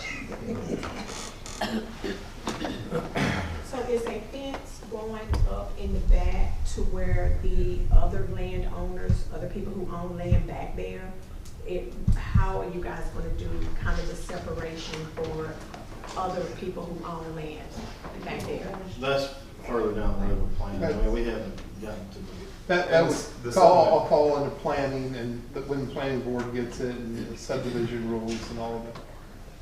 He's essentially he wants to buy a jacket, and y'all are asking, is it a leather coat with brass buttons now? I mean, those are many steps down the road.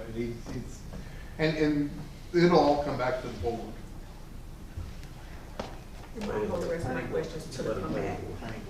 Planning board. Sorry, it comes to planning board first.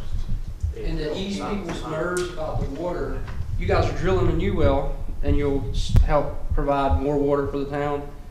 Is that right? Renovating it over. They'll put in pipes. The town will look at how many houses, how much more water we need to produce. I think what they're doing will help our water situation. I think a lot of people are scared that it's going to make it even worse, but I think what they've got planned is going to help it. Yes, ma'am. But I have a question that when you get to the planning board stage, is the school board brought on board to help you all make a decision as to how many houses can be in a development? I mean, you figure this many houses, maybe 1 kid per home. That's a lot of children between Spring Hope Elementary and Southern Nash. And like I say, they're squeezing out of the woodworks up here at the elementary school. I mean, is the school board incorporated as far as contributing information or being informed in any way? Once if the property is rezoned, then the town has ordinances about how a developer has to develop in R8. And that's what the engineering company will do. They'll make sure that they draw plans that meet the town's requirements. The town manager and the planning board will double check to make sure they have followed all of the town's requirements. But once they meet all the town's requirements, then they get permits to build on the property. So the school board doesn't cut into play there. So there's no plan to incorporate children? I would be willing to bet the school board is watching anytime a large subdivision comes. I mean, we haven't built but what, one or two schools in the county in the past 10 or 15 years. I work Wake and Durham, they're building 4 schools a year. The school system alone may limit you guys to 100 houses. But of course, it happened all 190 houses in 12 months, so right? So what kind of time frame? I mean, this is going to be a gradual drip of filling in the bucket full of water. So how far out is that 190, 200, 300, whatever? How far out? What kind of time frame were you looking for? So the 18-month breakdown? Yeah, I mean, you're talking 6 months to really at the best to get a house, and then it's going to be I'm sure it would be multiple phases, likely 4 or 5. I mean, with just the way that the property lays out, there'll be multiple stream crossings, things that take time. So yes, it will not all be at once. So I'm sure it would be at multiple phases, multiple down the road, and that allows school systems. Is 18 months a number you're looking for a realtor to get a listing? I think that's what he's asking. No, what I'm looking at as far as the school system, you're looking at the tax base with the houses, the first phase or whatever, say it's 10 or 15, 20 homes. Those folks move in, they start paying taxes to the school, and then they can better equip and kind of everybody follows suit. It's not all, he's not going to flood the system tomorrow. It's going to be 190 people moving in the house. So it's not going to happen overnight. It's going to be something that's filtered in. So that's kind of the process from there. And I think it's a good thing because we're trying, as local realtors, trying not only people, we're trying to get businesses. And first thing they look at Spring Hope is, hey, it's no rooftops here. There's nothing here. And there's no dry cleaner. They're not going to do anything. They keep passing. They're going to Zebulon and Wendell. I'm on the Wendell Chamber. They're going to those places because there's rooftops. And if he can bring the rooftops, he can bring other businesses, not just the Bojangles at the interchange. I'm not downplaying that by no means, but I'm just saying that could be a starting point to seeing, okay, we've got some houses here now. Let's get a hardware store. Let's get some other places and start having business here, not going to Nashville, not going to Zebulon, not going to Rocky Mount to give them our tax money. Are you voting on tonight? Is it a vote tonight? We're just voting to rezone from RA to R8. So the decision will be made tonight to zone it R8? Or whatever the board decides. Right, yeah. I don't think there's enough opposition. I have a question. Just curious, is everything there going to be single home residential, or is there going to be townhomes and up? No, so it'll just be single family residential. Okay, so there's not going to be like a stair step. Like, I don't know if you're familiar with like Mayville neighborhoods and Wake Forest neighborhoods, how like a 4,000 square foot lot up to 8, and then up sure. To so 10, that, just curious on that because I think that would kind of alleviate what she was saying as far as start a home and then dream home and then super dream home or retirement home type deal. I was just curious if it was going to be like that, and were there going to be any townhomes. I mean, I'm very familiar with $1 million homes on a quarter-acre lot. I mean, and you're saying a 2,400 square foot home. Well, a 2,400 square foot home on a quarter-acre lot in Raleigh is $1 million home. So, I don't know. I'm just curious on how what you're looking at. Is it going to be all the same and up, or is it going to be starter and up? So, just on the law enforcement side, as far as just curious. Well, so right now everybody's a little nervous with Nash County as far as building. Like for the first project we did, it took us forever to get a client for that project. So as we continue to get some growth out here, then we'll be able to talk to the town. We've had conversations with the town about doing some townhomes, possibly in the area. But this really, that subdivision isn't quite big enough to get to the one you're talking about. Like there's a subdivision in Johnston County where they did that, but they have 3,000 lots they did that with. So this subdivision isn't really big enough to do anything like that. That's why we keep it just a single family. You're talking about the golf course? No, stepping up for like. What's the one at the river? What is it? Yeah, it's Riverwood Athletic. Riverwood's the same way. Yeah. You go in, you have your townhomes, and then you have your 1,500 to 2,000, and you got your $1 million home. $1 million homes in the back. back. See the Princeton Manor at night does the same way. Exactly, it's another Fred Smith. Yeah. He did both of them. or is it all custom builders? Spec. Is it AJUX? Well, One developer? we're still, so I'm technically the developer, I'm not the builder. Okay. And we haven't decided on, Okay. we don't have a builder per se for that yet. Are they gonna be slabs or foundations? We haven't even gotten into that yet, so it goes all back into the engineering. I will say that I grew up in Northern Virginia, and I saw all these little towns that were nothing little towns, and I mean nothing little towns. And DC became Northern Virginia, and all the little towns grew around it, and everybody enjoyed all the tax money coming in, but they didn't build the infrastructure to set it up, how all these people were gonna come into town, how to get home, how they were gonna leave town in the morning. It's a nightmare. Trust me, it's a nightmare. You've gotta think the whole thing through, how these people are coming into the town, how they're gonna shop. Everything has to be figured out, or I'll give you Winchester, Virginia. It is a complete nightmare. Everybody who lived there, they're gone. And you can't control the price of these homes. Trust me, you can't do it.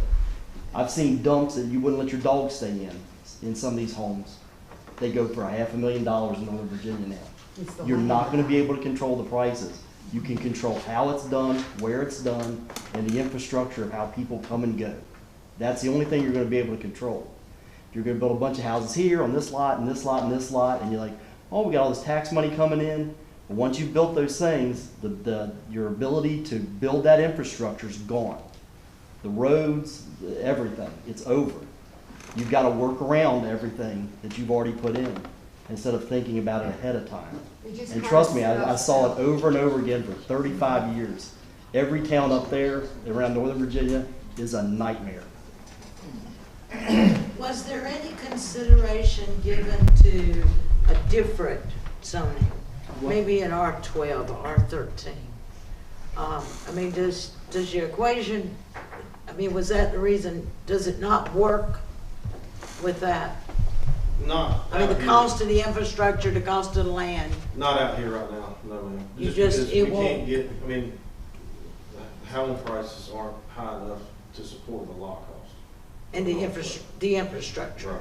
cost for an R12. It has to be an R8 to make it work. Yes, ma'am. Okay. And I will say, based on the town ordinance, an R8 is what, I guess it is at Walnut Street right now, it requires curb and gutter, sidewalk on both sides of the street. I mean, it is a lot of infrastructure to put in, for the amount of homes that the ordinance allows. I think that looks terrible through there, honestly. Walnut Court, is the that one that's R8? Yes. Yes, the subdivision that's under construction right now. No, I mean the existing Walnut Court. Uh, It's R8. Pardon? It is R8. So, they're pretty good size lots. The cul-de-sac lots of them. Yeah. So I think if we are gonna be able to have input on how the subdivision turns out, I think it's okay to change it to R8. I think everybody's concern is how it's gonna end up, but we're not even to that point. But after it gets turned to R8, all that will be decided, the infrastructure, the school system, all that'll come up in the next 18 months. He's got a lot more than that, because he's gonna have to worry about Sewage natural management, waterways and Yeah. how the land is, the shape of the land. He is, Right, because he has to get permits from several entities. One of the entities is the town. I'm just gonna repeat myself a little bit, that the town has an ordinance that says what the subdivision has to, what the requirements are. The engineer will draw up a plan, and he will try to draw up a plan that meets the ordinance, obviously. It will come to the town manager and the planning board, and if they've met the town requirements, then he gets the permits to build. That's the I think they process. just want to know that they'll be able to put input, no matter what the legal jargon is. They just want to know that they'll be able to put input when the time. Well, just like comes. your house is zoned a certain way, and if you want to make changes to your property, you can make those changes without having to get everybody else's input. It's the same process. When his property is zoned a certain way, as long as he follows the zoning rules, he gets to use the property for however the ordinance is allowed.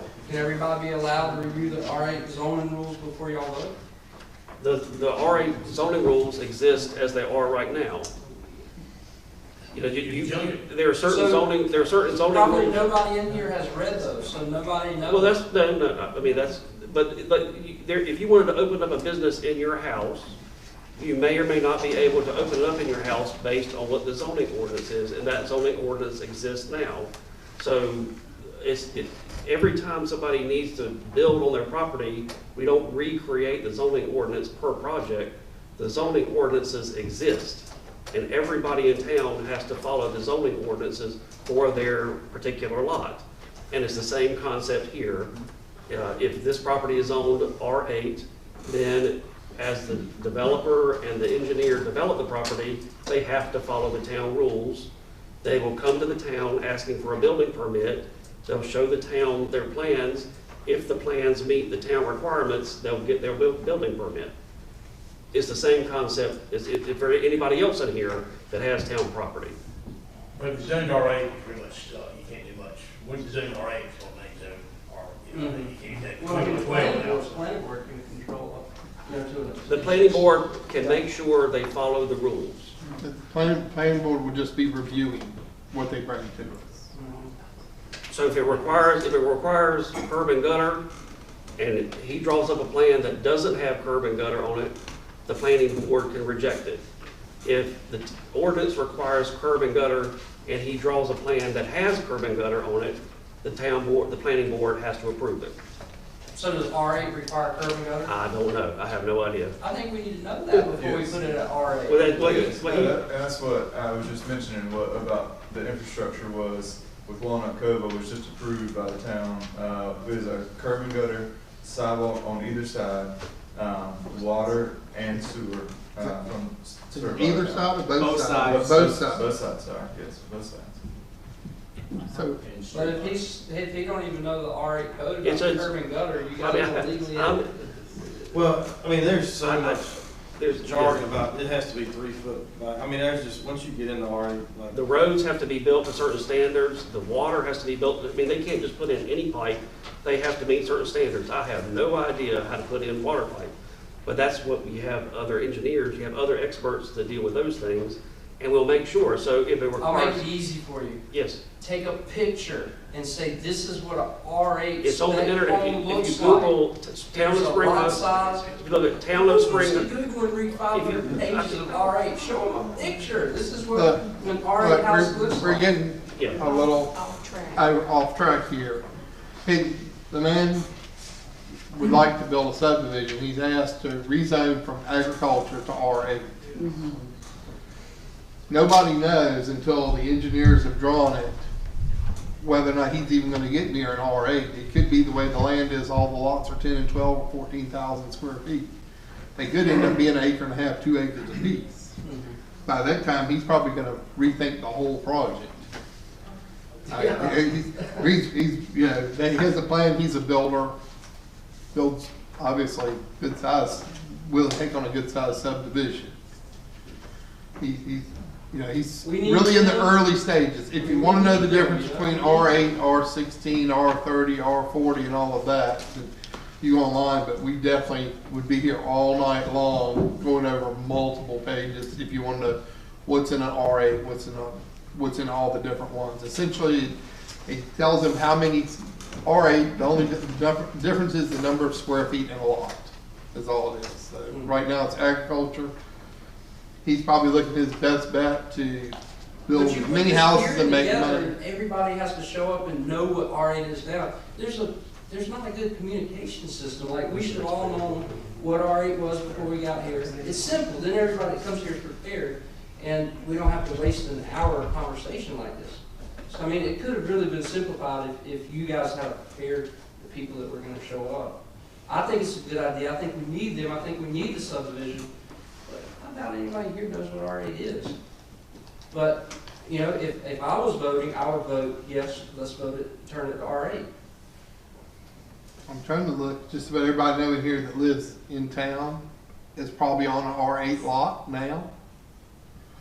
And, according to Mrs. Wilkins, who would love to see some $200,000 homes, if this subdivision is successful and the people want to buy the land around it, all those people that paid $25,000 30 years ago for their houses, they're now gonna be worth $250,000. And they're gonna be able to maybe move to a different town with a pocket full of money. Or somewhere else in town. I mean, it's really hard to look at the glass ball and see everything that's going to happen. And, I mean, if you really wanna, you're more than welcome, all the ordinances are online, see what comes with an R8, an R30, whatever, all our other ones, all our light industrial, heavy industrial, there's a big fat book, and y'all would have needed to know 3 weeks ago to start reading. Pictures. Pictures worth $1,000. So, A square foot. Right. Vote for it, vote, yeah. Really, the biggest thing, what you're gonna need to know about his lots, if there are 8, he's gonna have setbacks, they're gonna have to stay so far off the property lines, off the road frontage, off the back property line. I mean, the rules are pretty basic. Yes, sir. Mr. Mayor, Jay, maybe you'll answer this question. The town does post rezoning request announcements of this meeting. How far in advance? More than 2 weeks. We have to post the properties, but also publish notices on said public hearings 2 weeks back to back. So at a minimum 2 weeks. And then also folks who have adjoining properties to this were mailed as well a copy of the public hearing notice. So they have ample time to review the... And to call town hall, and I did field probably a dozen or so questions from folks, and then other staff as well too, regarding inquiring about what the rezoning request was for.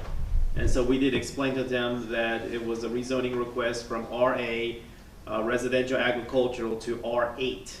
And then for those who didn't know what an R8 was, we explained that those are minimum 8,000 square foot lots or larger. And also that a developer was looking to put a subdivision out there, but that this part of the stage, the first phase, was to request a rezoning, and we explained that to those for folks who had called into town hall.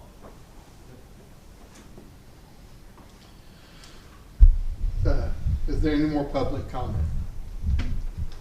And as to the town manager, Mr. Vester's question, you had 2 weeks. It's published 2 weeks in advance. But I'm not complaining about it, but, you know, too. Yeah, we're gonna do a better job communicating with citizens, man.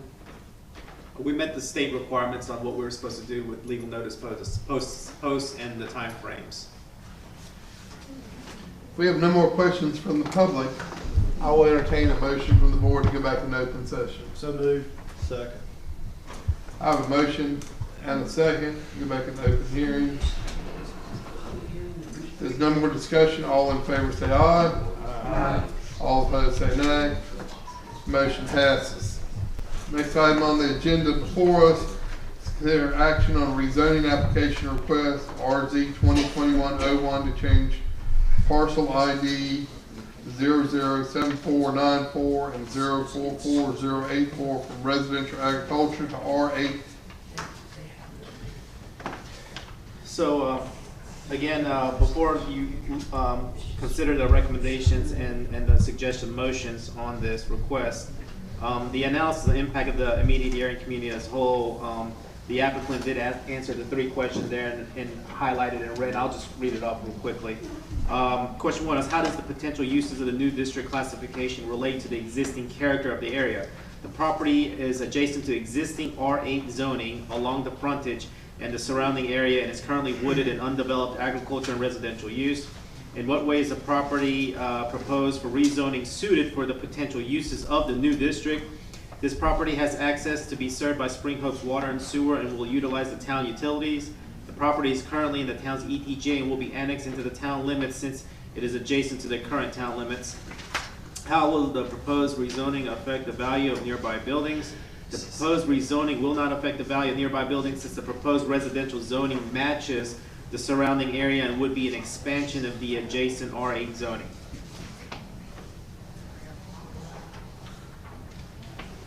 Does anybody have, from the board, Have questions for Mr. White? And this is from the board.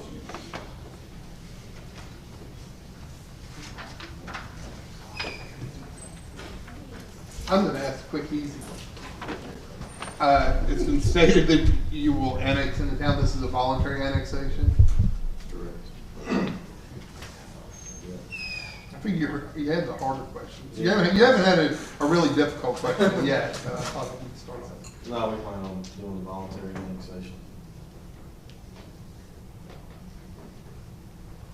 Anybody else from the board have any questions for Mr. White? Mine are kind of premature, so I'll have to wait because I'm one of the landowners that's adjacent to you, so. I'll be happy to talk to you outside too. Okay.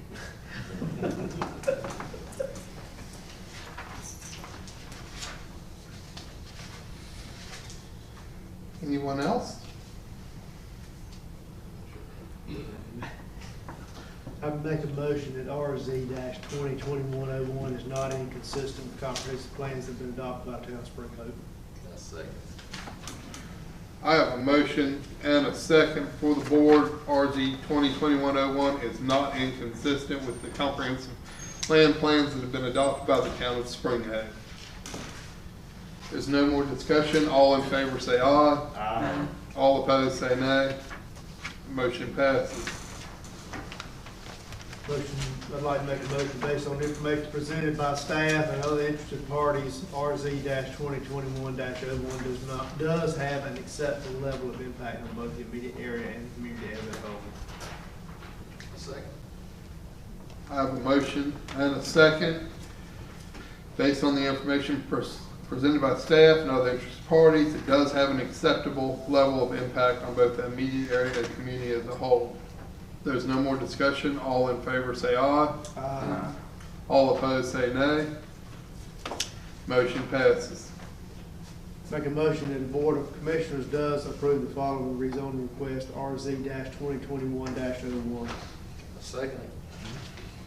I have a motion and a second. The Board of Commissioners does approve the zoning request for RZ 2021-01.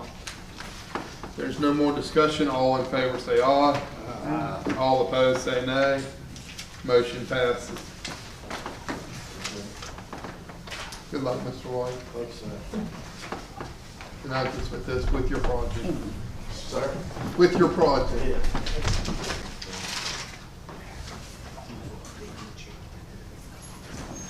What?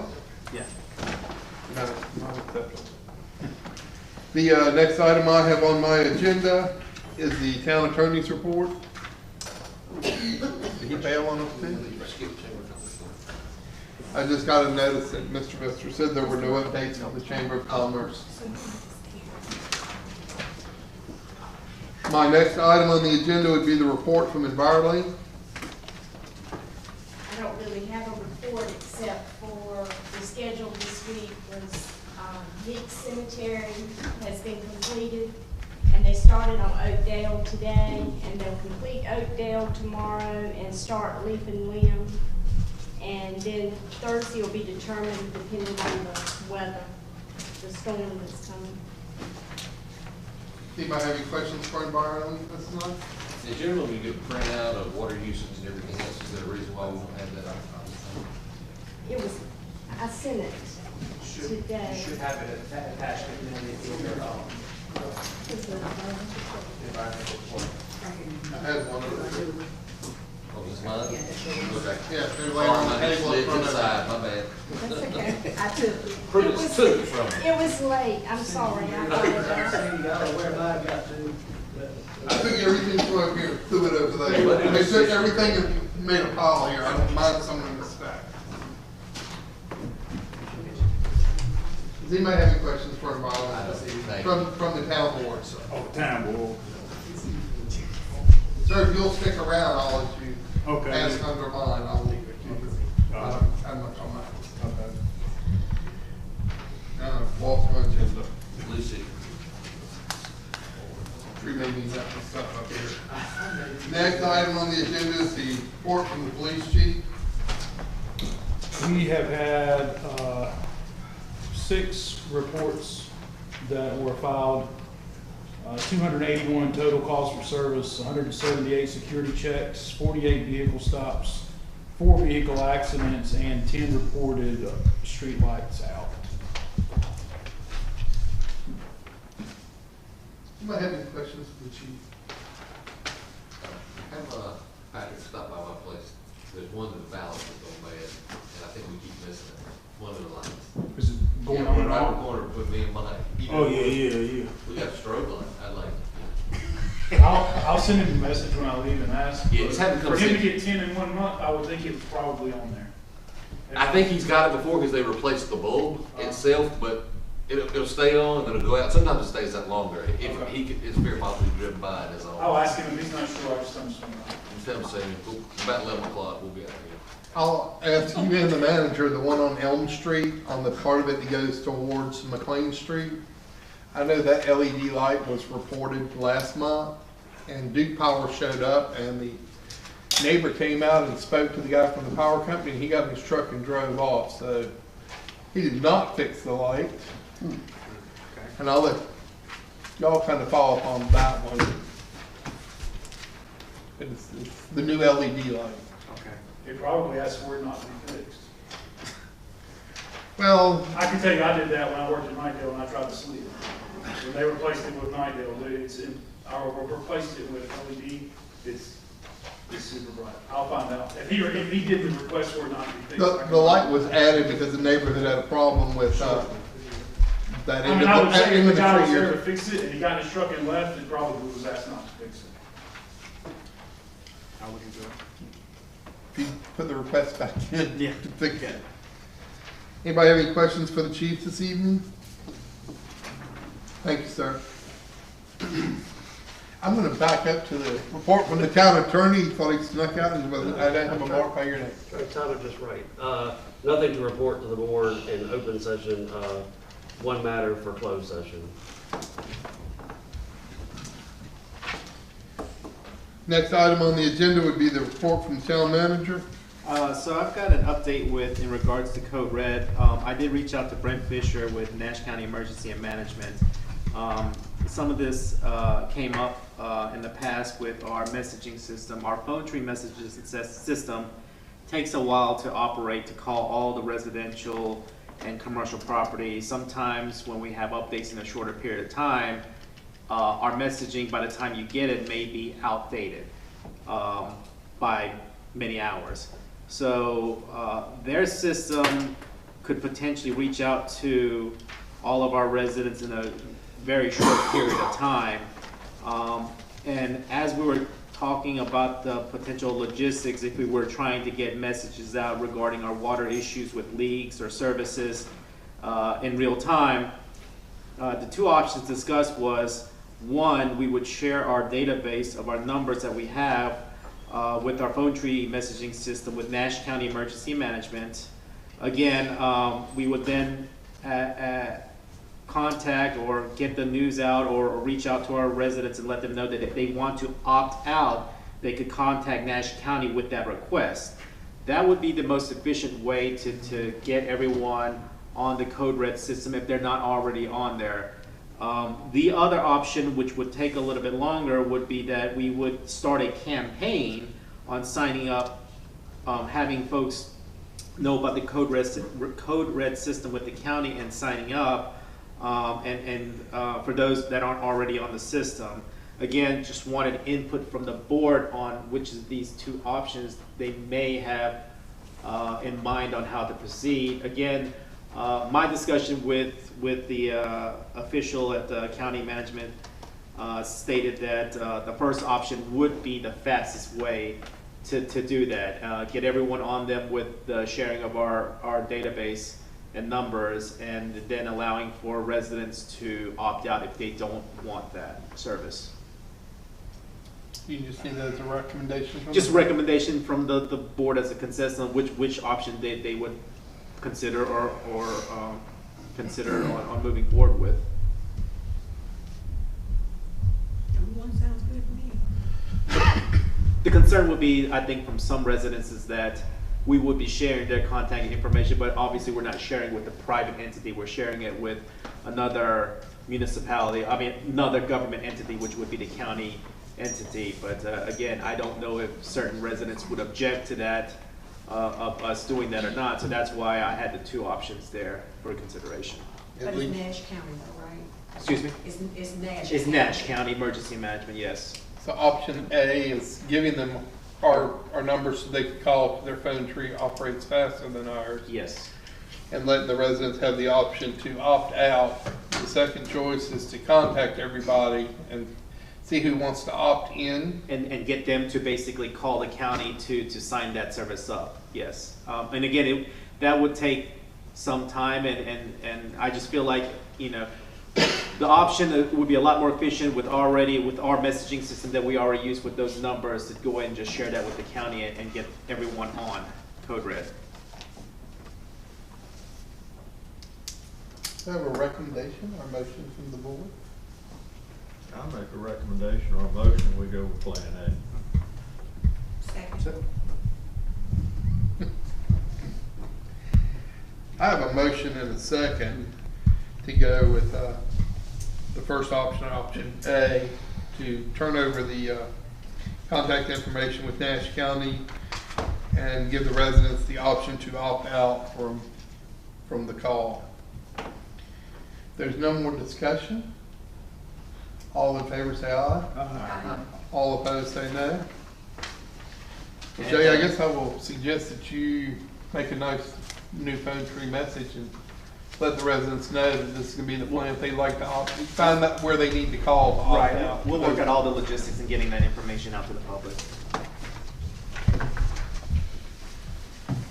And then the other item on the agenda is just the, for the managed report, is the public nuisance and violation report, and that is the most current update we have, again dated June 28th. And again, it's a much shorter list because for those that have been abated from the prior month have been removed. Next item on my agenda is a request for a closed session pursuant to consult with town's attorney to protect the attorney-client privilege. I will need a motion and a second to go into closed session. Make a motion to go into closed session. Second. I have a motion and a second to go into closed session. And the rules to work with attorney-client privilege. If there's no more discussion, all in favor say aye. All opposed say nay. We are now in closed session.